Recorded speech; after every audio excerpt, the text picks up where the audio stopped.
Hello friends, welcome to Pebbles. நான் உங்கள் Gopi city பாளையம் சுதா. நம்ம இன்னைக்கு செய்ய போகிறது ரோஸ் மில்க். இது கூட என்னன்னா சப்ஜா விதை ஆட் பண்ணி செய்ய போறோம். சப்ஜா விதையில நிறைய மருத்துவ குணங்கள் இருக்கு.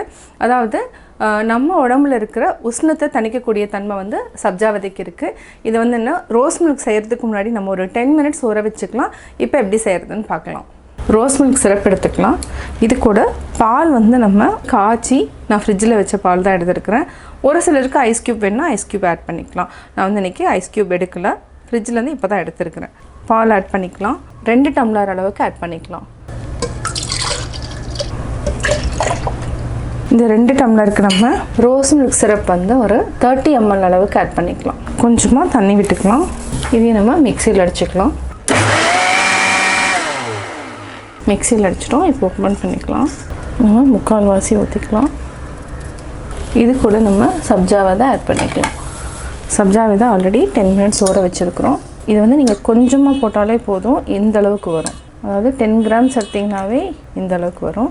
இதை நம்ம ஆட் பண்ணிக்கலாம். இன்னும் கொஞ்சம் ஆட் பண்ணிக்கலாம். இதை நல்லா மிக்ஸ் பண்ணி விடுங்க. நம்ம கொஞ்சமாக நட்ஸ் போட்டுக்கலாம்.